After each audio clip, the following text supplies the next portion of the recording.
Magandang umaga sa inyong lahat mga kapuntos dyan na nakantabay sa ating live dito sa Straight to the Point. Straight to the point. Live on the spot. On the spot. Sa umagang ito may tatalakayan po tayo na isang issue. Ito yung issue ng mga Seventh-day Adventist na patungkol sa Iglesia Katolika. Pero bago muna yan, magbasa muna ako ng mga comment dito ha. So ay ating unahin dito kay Cynthia Salan. Good morning, Brother Jando.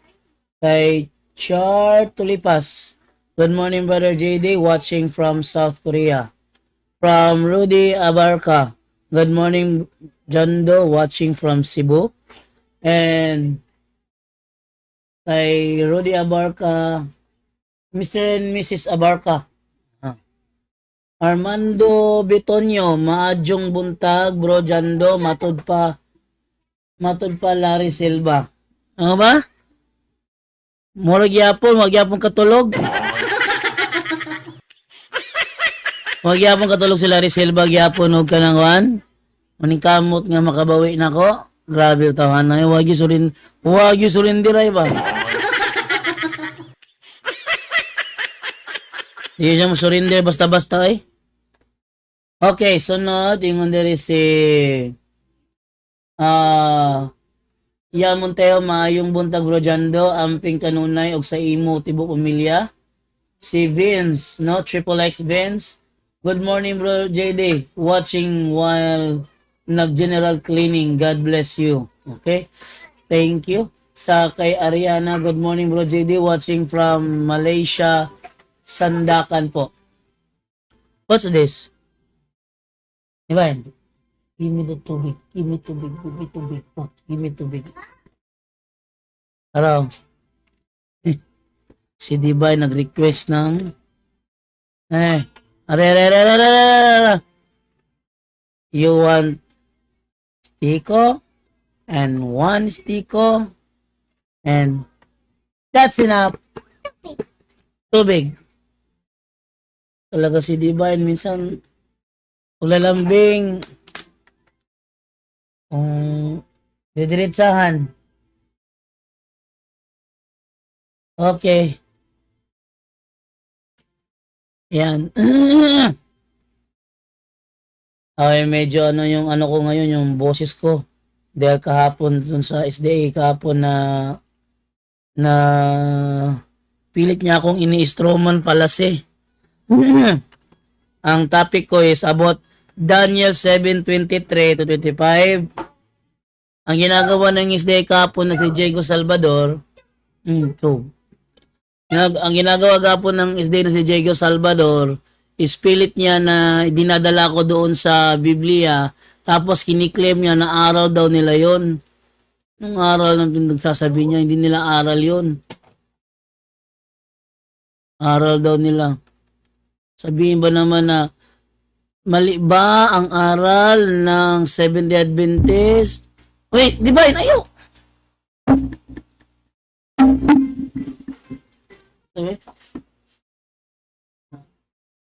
A few moments later. Tuloy tayo. Ngayon, ang nangyari kahapon is gusto niyang ipano sa akin yung yung sinasabi ng Bible na ang first na kingdom is Babylonia. Totoo ba daw ang aral ng SDA na yun ay Babylonia? Hindi aral ng SDA yun. Gusto niyo ko, hindi yan aral ng SDA bro. Ang topic ko na pinopro sa'yo, yung 7:23, doon tayo magsisimula. Siya, hindi. Dadaling ito yung una. Ayun, yun ang naging na nagkainitan kasi dinadala niya ako sa hindi dapat sana pag-usapan. Inaangkin pa niya, aral daw nila yun. Hindi nila aral yun ay aral ng Biblia.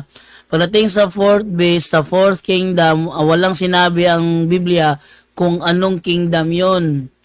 Walang sinabi ang Biblia doon, kaya nga inimbentohan nila ng interpretation eh. Ngayon, kung sakaling gagamitin niya si Jerome, wala naman siyang binasa na aklat ni Jerome. At kung meron man, yun ay personal opinion ni Saint Jerome na open for discussion. Halimbawa, ganito. merong isa ng mga CFD na yung little horn daw ay si Antiochus Epiphanes. Actually, hindi talaga yung official doctrine eh. That's still open for discussion. Pero as long as siya ang pinakamalapit na katuparan, ginagamit ng mga CFD. But it doesn't mean official na yan. Hindi gaya sa kanila talagang naging official nilang turo yan. Na yan talaga ang kahulugan. Di ba? Yung sa atin kasi open for discussion lang yung sa atin eh. Wala tayong official na turo na yan talaga ay si Antiochus Epiphanes. Yan lang ay malapit kay Antiochus Epiphanes. Malapit. So walang final statement na yan talaga ay si Antiochus Epiphanes. Ngayon, sa kanila kasi final na. Sa kanila final na. Yun ang problema doon. Kaya yung ano nila, yung kanilang interpretation napalpa kasi puro sila private interpretation. Sinabi na nga na walang makakasalaysay eh. Pinipilit na sila yung makakasalaysay. Sabi nung isa, meron. SDA.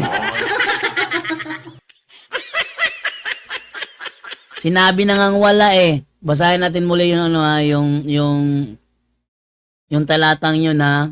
Sa ikalawang Pedro 1:20, tinutulan niya ito ng husto eh. Sabi dito, higit sa lahat, unawain ninyong walang makapagbibigay ng sariling pagpapakahulugan sa alinmang propesiya sa kasulatan. Sa alinmang propesiya. Alinman. Sabihin lahat, alinman. Daniel 7, Daniel 2, Revelation 17, Revelation 13, ano pa? Yung mga propesiya, walang sino man ang makapagbibigay ng sariling pagpapakahulugan. Ginagawa ng SDA. Tapos, nililink nila sa Daniel 2. Aba, mas lalong na agrabyado. Bakit? Sa Daniel 7, natanggalan ng 3 sungay. Kailan daw nangyari yon? At tanongin si Bresi Balansag. Kung kailan nangyari ang pagkakatanggal sa 3 sungay. Wait lang ha. Debate, review, Bresi Balansag. Kailan daw nangyari yung pagkakatanggal sa 3 sungay? Wait lang ha.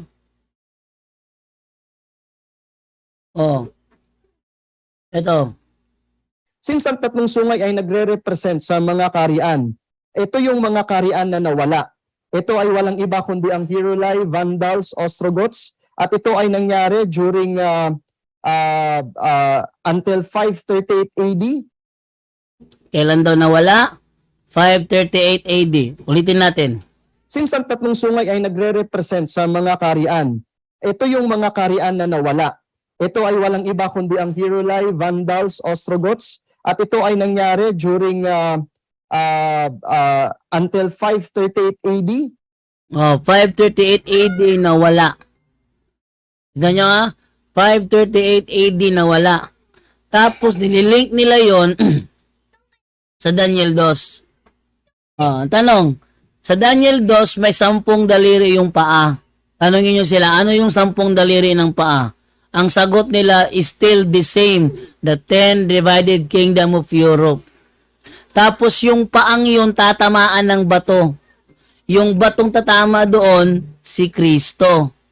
Kailan mangyayari yon? Sabi nila, sa pagbalik ni Kristo mangyayari yon. Ang tanong, bakit naging kumpleto? Bakit naging kumpleto? 538 AD natanggalan na ng 3. Dapat sana 7 yung tinamaan ng bato. Kung tama ang kanilang paliwanag doon. Tanyo ha? Kung tama ang paliwanag ng Seventh-day Adventist na yung yung 10 horns sa Daniel 7:24 is the same kingdom sa 10 toes ng Daniel 2. Bakit naging kumpleto sa Daniel 2 is Daniel 7, 538 natanggalan ng 3? Di ba? Natanggalan ng 3. Kasi yung 3 pinabagsak ni Little Horn. Bakit sa Daniel 2, kung saan mangyayari in the future, Kompleto. Ano, muli bang na-resurrect yung tatlo? Muli bang nabuhay yung tatlo? At dinagdag na naman sa kaharian? Sinong kaharian ang babalikan nila? Wala na nga. Meron pa bang kaharian ng Roma ngayon? Wala na. Actually, 7 lang ang hari sa Roma. Pagkatapos nun, wala nang hari. Dahil wala na yung Kingdom of Rome. Ako ng part. Okay, so may ikakatikes pala ako ngayon. Handog ng Iglesia ni Cristo. Kaya bilisan ko na lang yung pag-discuss ko rito sa ating issue ngayon, topic ngayon. Okay. So dalian ko na lang ito dahil meron tayong handog ngayon na i-discuss. Eto, proceed ako ha. Gisalibay gord ang kamatuoran sa yuta. Apa ni anam-anam ug balik sa panahon ni John Hus, gipasanto niya. Yun lang, Dili simbahan atong tumanon, Biblia atong tumanon. Muna kang John Hus. sabi ni John Hus daw, hindi simbahan ang ating pakikinggan, kundi ang Biblia. Hindi ba niya alam, Hindi ba niya alam na wait lang ha. Okay. So hindi ba niya alam na sa Biblia, wait lang, atili pa dito. Hindi ba niya alam na sa Biblia bawal yung hindi ka makikinig sa iglesia? Ating basahin anong tawag ng Biblia doon. Diyan ay nasa Mateo 18:17. Ang sabi dito ganito. Ayan, sabi ganito. Kung ayaw niyang makinig sa kanila, sabihin mo sa iglesia ang nangyari. At kung ayaw pa rin niyang makinig sa iglesia, ituring mo siyang parang hintil o isang maniningil ng buwis. Si John Hus daw nagturo, huwag makinig sa iglesia, sa Biblia lang. Ang sabi ni Kristo, si Kristo mismo ang nagsabi nito. At kung ayaw pa rin niyang makinig sa iglesia, ituring mo siyang parang hintil o isang maniningil ng buwis. Alam niyo ba kung paano itinuturing yung mga maniningil ng buwis noong panahon nila? Itinuturing sila na parang basura. Parang salot sa lipunan. Kaya yung maniningil ng buwis, pag yan dadaan sa isang lugar, binabato yan. Alis ka dito, wag ka dito. Safety lang sila pag nasa loob ng kanilang opisina dahil mayroong Romanong sundalo nakabantay. Pero pag yan lumalabas, nako, delikado yan. Ayaw ng mga tao sa kanila. No?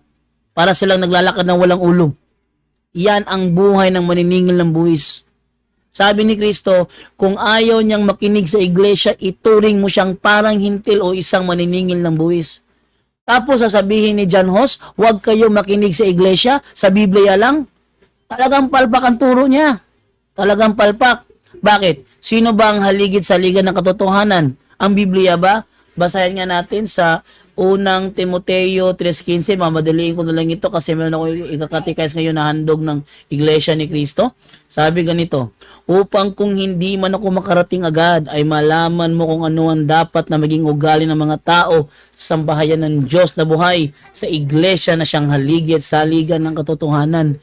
Ano ang iglesia? Haligid sa liga ng katotohanan. Ano ang ginawa ni John Hus? Huwag kayo makinig sa iglesia, sa Biblia lang. Ay talagang palpak. Tuloy natin. Isunog tos John Hus, atubangas publiko. Ang giduslit, krusipiho. Sinunog daw ang giduslit, krusipiho. Pwede bang ipangsindi ang krusipiho? Ang giduslit, gisunog, sinunog si John Hus sa public, ang giduslit o ipinangsindi, krusipiho. Pwede ba yun?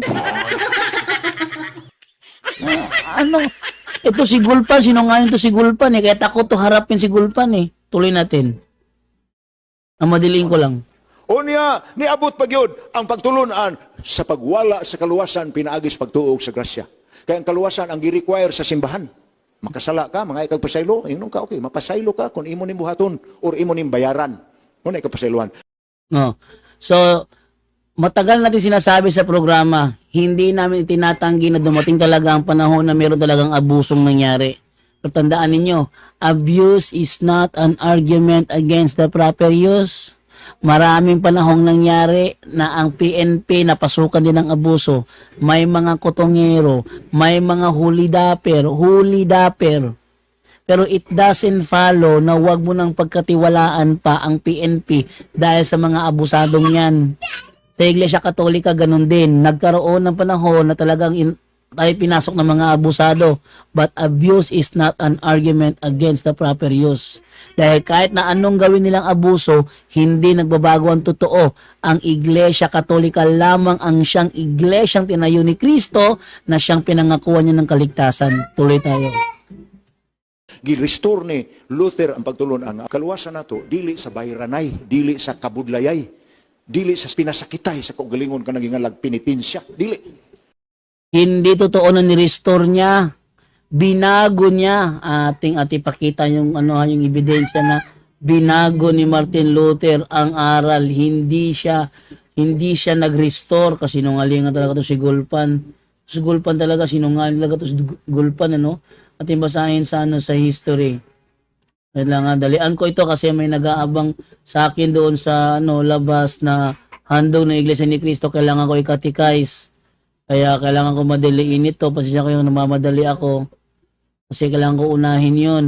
Ito. Pakita ko ito sa inyo ha. Ayan. Ano yan? Sabi dyan ayan The teachings of Luther were not concerned with reforming the church. So hindi totoo na ni-restore lang ni Luther or doing away with abuses, but were directed against the ancient doctrines of the faith. Ano yung turo niya? Man saves by his soul by faith alone, not by good works. Hindi ang turo ng simbahan Actually, ang turo ng simbahan is against sa faith alone. People cannot be justified by faith alone. Man's nature is so corrupted by original sin that he can do nothing pleasing to God. Mali yun. Tingnan mo yung mga si Saulo, naging si Pablo. May original sin din yun. He can do nothing pleasing God. Basta napili. Tamo, itong kukoti talaga ni Martin Luther talaga, palpak. Faith means trust in the merits of Christ, not believe in His teachings. Yan ba? Turo ba yan sa Biblia? Original sin destroyed man's free will. The Bible is the sole rule of belief. Popes and bishops have no authority to teach. Each man must learn by private interpretation of the scriptures. Tamo? Talagang palpak si Martin Luther. 95 thesis ang kanyang tinuro. Ito lang yung nakuha ng ating referensya. Ano pa? Tuloy natin kasi paubos na yung oras natin. Merong nag-iiti sa labas. Pagtuo na to kang Hesus apan si Luther gisilutan sa simbahan. Gidaang iyang mga sinulat sa Diet of Worms, Inquisition. Dinala sa Diet of Worms, Inquisition, tapos Ingnan siya, bakwiya ang imong gipanuat, bakwiya ang imong gipanulti. Wa niya gibakwi. Gilansang hinuon niya ang 95 kapagtulunan mo na Wildon kay nga 95 thesis sa atubangan siyang simbahan ug mihagit siya sa iyang isig kapangulong relihiyoso kay pare man siya. Dibatiha ko ninyo atong diskasan kung kini akong pagtulunan dili ba gikas Biblia apan midaog siya, midaog ang Biblia. Mali. Hindi nanalo si Luther. Kilala si Eck. Si Eck ang siyang tumalo kay Martin Luther. Dahil si Eck ang humarap sa kanya, sa kanyang hamon. Sige, sino nga laban sa akin dyan? Debate tayo. Sabi ni Martin Luther. May humarap sa kanya si Eck. Tatanungin sa ChatGPT Sino ang tumalo kay Martin Luther sa debate Sino ang nakadebate ni Martin Luther sa panahon niya? Sino yon? Si Johann Eck. Si Johann Eck ang pinakakilalang debater. Leipzig debate. Si Johann Eck ay isang tanyag na katolikong teologo at mahusay na tagapagtanggol ng Romano Katoliko pananampalataya. Sa Leipzig debate, hinarap ni Eck si na Martin Luther at Andreas Carisdat. isa ring reformista. Sa debate, pinilit ni ex si Luther na aminin kapareho siya ng mga excommunicated at tulad ni na John Hus. Isang malaking issue dahil si Hus ay sinunog sa stake bilang erehe. Dito rin tumindig si Luther na Biblia ang tanging otoridad, hindi ang papa o mga konseho, na lalong nagpatingkad ng Protestant Reformation. Sabihin, si Johann Eck ang tumalo kay Martin Luther. Nanalo daw. Natalo yan, uy. Natalo. Ang lakas ng ebidensya ni Johann Eck. Sabi ni Kristo, pag ayaw makinig sa iglesia, ituring siyang maniningil ng buwis. Ayun ang turo ni Martin Luther, huwag makinig sa iglesia, di tinuring siyang maniningil ng buwis, pinarusahan. Tamo? Pinarusahan. Okay, so dahil ako'y nagmamadali, pasensya na po talaga kayo dahil meron akong ngayon ikakatikais na handog ng Iglesia ni Cristo. So kailangan ko muna magbabay. At mamayang hapon, abangan po ninyo The Chosen po. Season 3, episode 4 po tayo. Umayang 3:40 p.m. Kailangan na po talagang umalis dahil naghihintay yung aking ikakatikais doon na handog ng Iglesia ni Cristo. Paalam na po and bye-bye. Anyone can claim the statement of the Bible because we can do a private interpretation. Kining ako mga kaigsunan nga gipabarog nga usa ka haligi nganong matuod ang simbahan tungod kay gitukod ni Kristo. Dili tungod sa pagkamabasa, dili tungod sa karakter, dili tungod sa ngan usara ang haligi nga kung ipabarog nganong nahimong tinuod ang simbahang Katoliko way laing rason tinukod sa atong Ginoong Hesus-Kristo. Talakayan to, hindi bara-bara, katotohanan lang walang palusot. Para sa mesa ng usapan, di kami nag-aaway, puro talakayan, hindi banggayan ng patay malisay. Aral hinahimay, parang beats na nire-replay. Truth ang target namin, hindi hypo display. Bawat teksto sinisilip, context yan di pwedeng ipinipilit. Doctrine na solid, hindi fake, hindi at boses ng Diyos, di namin gustong i-credit. Doktrina flow, hasal ng pag-iisip, salita ng Diyos, yan ang aming inisip. Uhaw sa turo, kaya kami nagdidip sa talakayan, truth ang pinanghahawakan. Keep it! Doktrina flow, hindi ito laro. Pag-unaway tumatagos hanggang buto. Sa bawat linya, puso ang sumisigaw. Katotohanan lang, walang bawal, walang bawas raw. May tanong, sige lapag mo, let's go. Di kami takot sa debate na may respeto. Spirito ang guide, parang beat na smooth ang tempo. Pag may liwanag, lahat ng shadow nagme-medo. Hindi kami nagmamarunong nag-aaral lang. Pag may gap sa mind, Diyos ang pumuno niyan. Ang Iglesia ng Diyos mula Espanya papuntang Pilipinas. Dapat malinaw yan. Hindi kompetisyon, hindi kami nagrarime para lang manalo. Puso ang puhunan, hindi bara-bara ang palo. Truth ang goal, yan ang tunay na trono. Doktrina flow, hasal ng pag-iisip, salita ng Diyos, yan ang aming inisip. Uhaw sa turo, kaya kami nagdidip sa talakayan, truth ang pinanghahahakan. Keep it, doktrina flow, hanggang dulo go. Liwanag ang bit-bit, hindi ego. Sa doktrinal na usapang totoo. The pillar and foundation of the Kami ang truth bida. is the church, and the Catholic Church is the church founded by Jesus Christ. Then, asay inyong pilion.